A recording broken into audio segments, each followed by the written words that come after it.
என் அன்பு சகோதர சகோதரிகளே, ஆண்டவரும் உலக இரட்சகருமான இயேசு கிறிஸ்துவின் ஈடு இணையற்ற நாமத்தில் என் அன்பின் வாழ்த்துக்கள். இன்றைய முத்து மூலமாக உங்களை சந்திப்பதிலே மகிழ்ச்சி அடைகிறேன். பிரியமானவர்களே, அப்போஸ்தலனாகிய பவுல் கொரிந்தியருக்கு எழுதின நிருபம், முதலாம் நிருபம் 16ஆம் அதிகாரம் 13வது வசனத்தை நான் வாசிக்கிறேன். 1 கொரிந்தியர் 16:13. விழித்திருங்கள், விசுவாசத்திலே நிலைத்திருங்கள், புருஷராயிருங்கள், திடன் கொள்ளுங்கள். விசுவாசத்திலே நிலைத்திருங்கள். எப்படி விசுவாசத்திலே நிலைத்திருப்பது? நம்ம விசுவாசத்தை குறைத்து போடத்தக்கதான நிறைய குழப்பங்களும் பிரச்சனைகளும் நம்ம வாழ்க்கையில் வரதான் செய்யும். அப்படி வரும் பொழுதெல்லாம் எப்படி நாம் அதை தாக்கு பிடிப்பது, எப்படி நாம் அதில் நின்று ஜெயிப்பதற்கு ஆண்டவர் நமக்கு கற்றுக் கொடுக்கிற சில முக்கியமான காரியங்களை தான் இன்றைக்கு நாம் தியானித்து கொண்டு இருக்கிறோம். எனக்கு பிரியமான தேவனுடைய பிள்ளைகளே, நேற்று தினத்தில் நான் சொன்னேன், நம்ம ஒவ்வொரு நாளும் விசுவாசத்தை ப்ராக்டிஸில் கொண்டு வரணும். ஏதோ செய்தி கேட்குறதோட கூட இருந்துடக்கூடாது. ஒவ்வொரு நாளும் விசுவாச பரீட்சைகள் வரும், நாம் அதில் நின்று ஜெயிக்கணும். அப்போது ஃபேஸ் பண்ணி தான் ஆகணும். இன்றைக்கி இன்னொரு காரியத்தை உங்களுக்கு நான் சொல்ல விரும்புகிறேன். எப்படி விசுவாசத்திலே நிலைத்திருப்பது? அப்போஸ்தலனாகிய பவுல் கொலோசியருக்கு எழுதின நிருபம் 2ஆம் அதிகாரம் 6ஆம் 7ஆம் வசனங்களை நான் வாசிக்கிறேன். ஆகையால் நீங்கள் கர்த்தராகிய கிறிஸ்து இயேசுவை ஏற்றுக்கொண்டபடியே அவருக்குள் வேர் கொண்டவர்களாகவும் அவர் மேல் கட்டப்பட்டவர்களாகவும் அவருக்குள் நடந்து கொண்டு நீங்கள் போதிக்கப்பட்டபடியே விசுவாசத்தில் உறுதிப்பட்டு ஸ்தோத்திரத்தோட அதிலே பெருகுவீர்களாக. விசுவாசத்திலே உறுதிப்பட வேண்டும் என்றால் நீங்கள் கர்த்தராகிய இயேசு கிறிஸ்துவை ஏற்றுக்கொண்டபடியே அவருக்குள் வேர் கொண்டவர்களாக.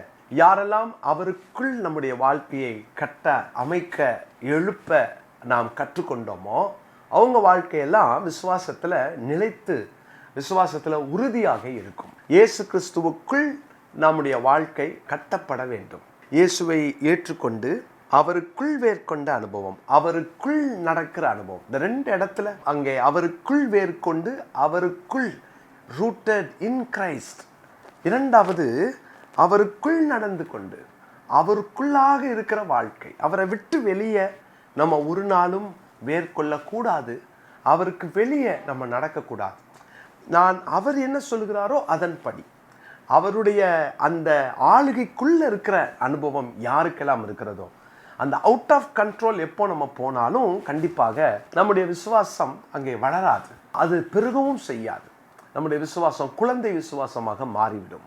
நம்முடைய விசுவாசத்தில் இந்த மெச்சூரிட்டி காணப்படணும்னா அவருக்குள் இருக்கிற அனுபவம் நமக்கு தேவை. அதனால தான் பவுல் சொல்லுகிறார், 2 கொரிந்தியர் 5ஆம் அதிகாரத்தின் 17வது வசனத்தில் நான் வாசிக்கிறேன்.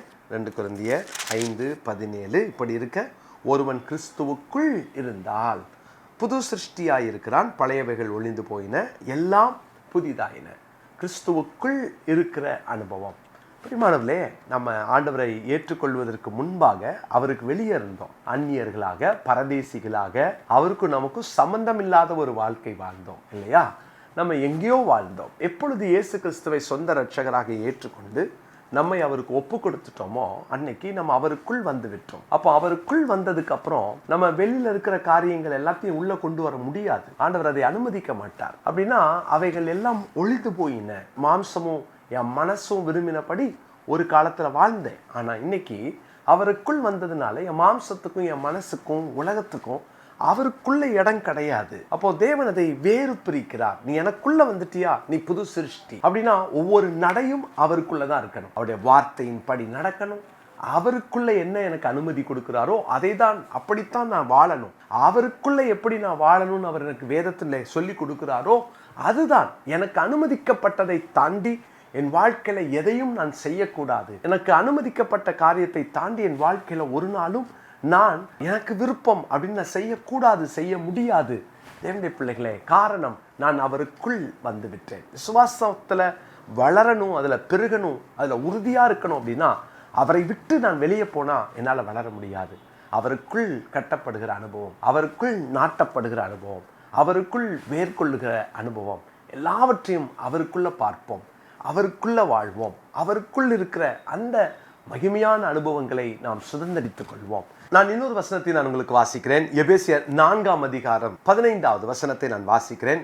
அன்புடன் சத்தியத்தை கைக்கொண்டு தலையாகிய கிறிஸ்துவுக்குள் எல்லாவற்றிலேயும் நாம் வளர்கிறவர்களாய் இருக்கும்படிக்கு அப்படி செய்தார். நான் சத்தியத்தை கைக்கொண்டு தலையாகிய கிறிஸ்துவுக்குள் எல்லாவற்றிலும் வளர. அப்போ எனக்கு வளரணும் அப்படின்னா, பெருகணும் அப்படின்னா, அதுவும் விசுவாச விஷயத்திலே நான் வளரணும்னா கிறிஸ்துவுக்குள் இல்லாமல் என்னால் வளர முடியாது. நாம் கிறிஸ்துவுக்குள் வாழ கற்றுக்கொள்வோம். கிறிஸ்துவுக்கு வெளியில் இருக்கிற காரியங்கள் ஒரு நாளும் நமக்கு உதவாது.